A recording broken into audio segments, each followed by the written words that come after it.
नमस्ते बच्चों। आज हम चर्चा करने वाले हैं नारा लेखन पर। तो सबसे पहले हम जान लेते हैं इसका अर्थ क्या है। जब बच्चों को नारा शब्द कहा जाता है ना, तो वो नहीं जान पाते कि नारा क्या है। जब उनको बोला जाए कि स्लोगन राइटिंग, तो वो समझ जाते हैं कि अच्छा स्लोगन राइटिंग, ठीक है। तो पहले स्लोगन ही देख लेते हैं क्या है ये। A slogan is a short phrase that is easy to remember. तो दो विशेषताएं तो आपको यहीं पता चल जाती हैं नारे की, कि ये छोटा होता है और बहुत जल्दी से याद हो जाता है। चलिए अब आ जाते हैं हम नारा शब्द पर ही वापस आ जाते हैं कि नारा शब्द के हिंदी में कौन कौन से पर्यायवाची शब्द हैं। सबसे पहले देखते हैं घोष, सिंहनाद, प्रचार वाक्य, रणहुंकार, आदर्श वाक्य। घोष शब्द का अर्थ है घोषणा करना, किसी विचार या तथ्य की घोषणा करना। सिंहनाद है दहाड़, गर्जना, यानी कि बड़े जोर शोर से अपनी बात या तथ्य को सबके सामने रखना। फिर है प्रचार वाक्य, मतलब कि ये सबके लिए होता है। रणहुंकार, यानी कि इसमें आक्रोश होती है और लोग लड़ाई तक के लिए तैयार रहते हैं। आदर्श वाक्य, ये सबके लिए अच्छा होता है। तो इस तरह से जब हम नारा शब्द का अर्थ देखते हैं तो निकल के आता है कि नारा वह शब्द या शब्दों का समूह है जो लोगों को प्रेरित या उत्तेजित करने के लिए जोर जोर से दोहराया जाता है। यह एक आदर्श वाक्य होता है। यहाँ तक तो आप समझ ही गए होंगे इसको कि नारा क्या है और इसके क्या क्या अर्थ हो सकते हैं।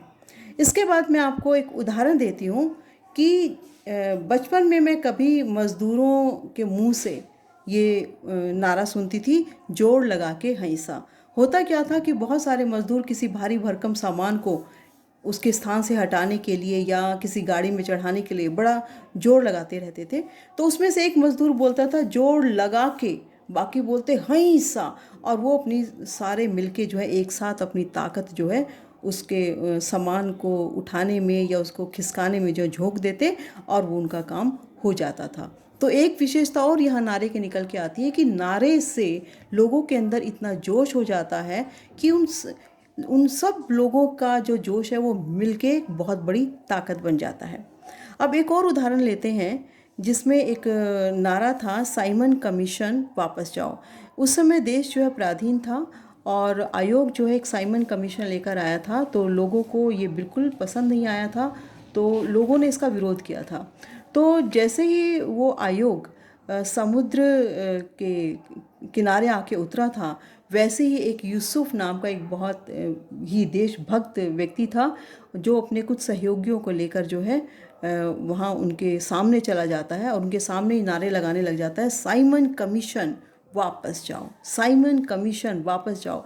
इस तरह से वो नारे लगाने लग जाते हैं। तो इस तरह से नारे लगाने से हमें क्या पता चलता है कि वो अपनी एकता का प्रदर्शन कर रहे हैं, वो अपनी उस तीव्र इच्छा का प्रदर्शन कर रहे हैं कि उनको साइमन कमीशन नहीं चाहिए।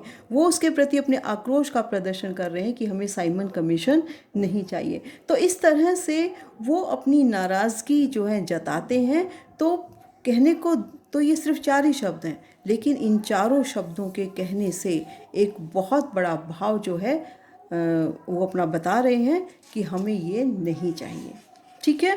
तो जो नारा होता है उसकी अपनी एक शक्ति होती है, उसकी अपनी एक आवाज़ होती है। अब हम देखते हैं कि नारा लेखन है क्या, नारा लेखन का क्षेत्र क्या है। अब नारा लेखन के क्षेत्र के विषय में बात करें तो मैं बता दूं आपको कि ये विश्व के सभी क्षेत्रों में इसकी जो है अपनी एक उपयोगिता है। चाहे वो व्यापारिक क्षेत्र हो, चाहे वो राजनीतिक क्षेत्र हो, चाहे वो सामाजिक उत्थान का क्षेत्र हो, इनमें जो है ये लोग प्रतियोगिताएं कराते रहते हैं और प्रतियोगिताओं में बड़े बड़ी इनाम राशि भी रखी जाती है ताकि उनको अच्छे से अच्छे शब्दों में एक अच्छा सा नारा मिल जाए।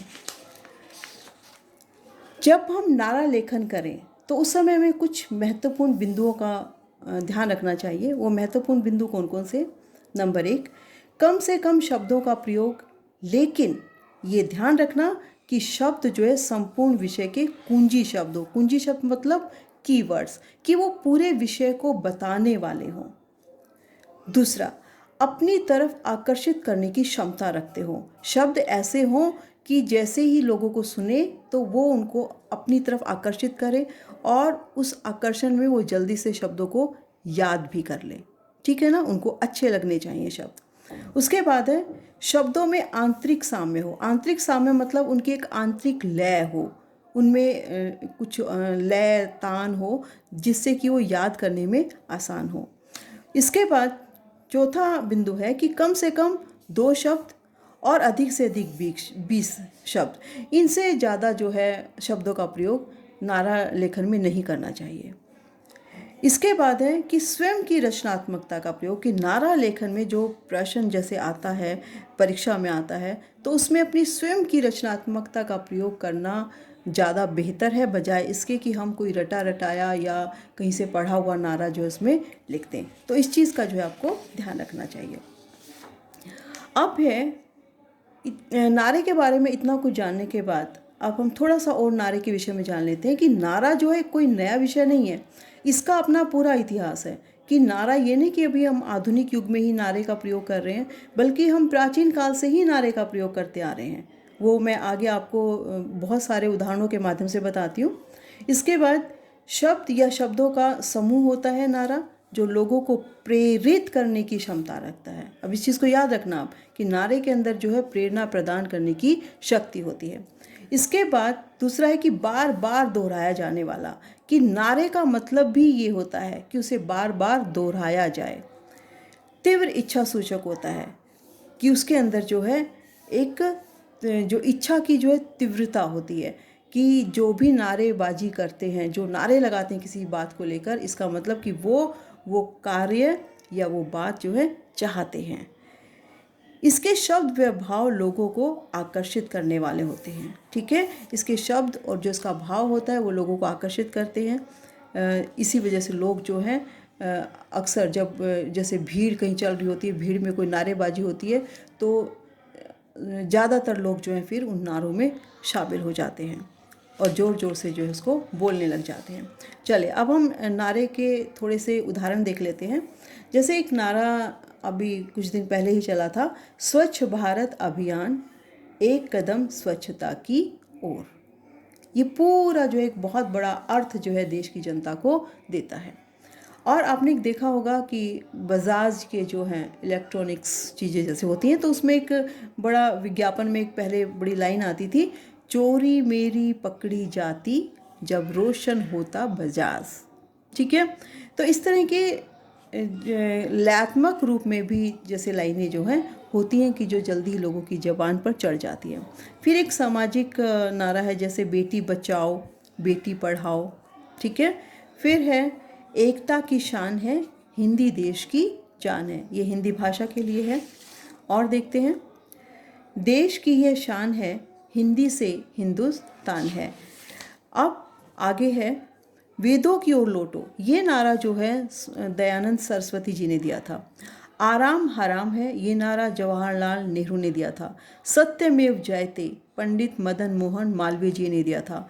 बढ़ो प्रकृति की ओर, एक बहुत ही बड़े विद्वान है रूसो, उन्होंने दिया था। अब है, निज भाषा उन्नति अहे, सब उन्नति को मूल, बिन निज भाषा ज्ञान के मिटे न हिये को सूल। ये भारतेंदु हरिश्चंद्र जी ने जो है हिंदी भाषा के लिए दिया था। तो आपने अब अलग अलग प्रकार के जो है नारे देखे और उसमें आपको पता लगा होगा कि जैसे ये सबसे बड़ा नारा मैंने लिया है, और जो छोटे नारे थे वो भी हमने देखे कि जैसे ये हैं सिर्फ 3 ही शब्द हैं, इसमें सिर्फ 2 ही शब्द हैं। तो शब्दों का एक ये नहीं कह सकते कि आपको इतने ही शब्द प्रयोग करने हैं, ये निर्भर करता है कि आपका जो विषय है वो क्या है, विषय के ऊपर निर्भर करता है। इसके साथ ही मैं समाप्त करती हूँ। उम्मीद है कि आपको नारा शब्द तो समझ में आ ही गया होगा और ये आपको सहायक भी रहेगा। धन्यवाद।